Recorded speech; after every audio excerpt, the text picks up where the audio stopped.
Meanwhile, the Strait of Hormuz is officially back open for business, at least for now. The U.S. CENTCOM announced the blockade is officially over on social media. They said, quote, all U.S. military blockade enforcement efforts have ceased, but all U.S. naval ships will remain in the area. Now, this comes after President Donald Trump put pen to paper, signing the agreement that starts the clock on 2 months of talks with Iran. The 14-point accord is set to be formally signed in Switzerland tomorrow, but the president's signature yesterday means the 60 days starts now. Vice President J.D. Vance already calling it a success. The president's peace plan in Iran is already bearing real fruits for the American people. Last night, 12.5 million barrels of oil went through the Strait of Hormuz. That is a high since the beginning of the conflict. Oil prices are down nearly at their level from the pre-war conflict. Gas prices dropped below $4 a gallon today for the first time since the conflict. And importantly, they're going to keep falling further given how low oil prices are. Let's go live to outside the White House to CBS News senior White House correspondent Weijia Jiang. Weijia, great to see you. This agreement already facing some challenges. What can you tell us?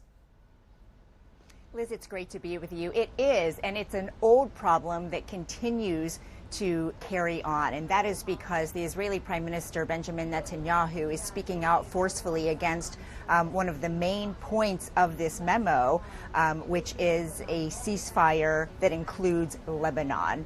And Netanyahu says that that should not be included. Of course, Iran and its proxy groups have said that Israeli troops must cease fire, but the Prime Minister said that it requires maintaining the security zone in southern Lebanon, and they will not withdraw there as long as Israel's security needs require it. And so right now, this is something that mediators have to work on because, again, it is such a critical piece of this MOU, this memo of understanding, as these negotiators try to work out the fine print and really do the hard work of the broader peace agreement.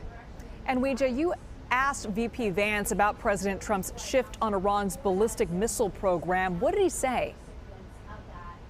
Yeah, Liz, you might remember that the administration very clearly laid out its objectives for entering Iran in the first place, and one of them was to completely dismantle and destroy Iran's ballistic missile program. But just yesterday, the president was asked about this because the MOU does not mention these ballistic missiles, and he said that it would be unfair if Iran didn't have some missiles if the countries around it did. And that's why I asked the vice president about that today. Here's what he said.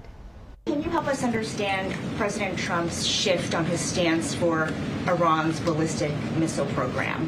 Initially, it was a key objective to dismantle it. Yesterday, he said it would only be fair if they had some, if the countries around Iran also had some. So when and why did that change? And will the final agreement have any restrictions on these missiles? So we destroyed a substantial number of their ballistic missiles and their ballistic missile launchers themselves. It's not just the bullets, but it's the actual gun. And that's what we were extremely effective at in destroying during the last 3 months of the campaign. All the president said yesterday is that, of course, countries don't give up the right of self-defense. So the vice president went on to say that countries do not give up that right to defend itself, but they do not anticipate Iran will have the same capability to threaten the entire world as it did before the war started. Weijia Jiang, thanks so much.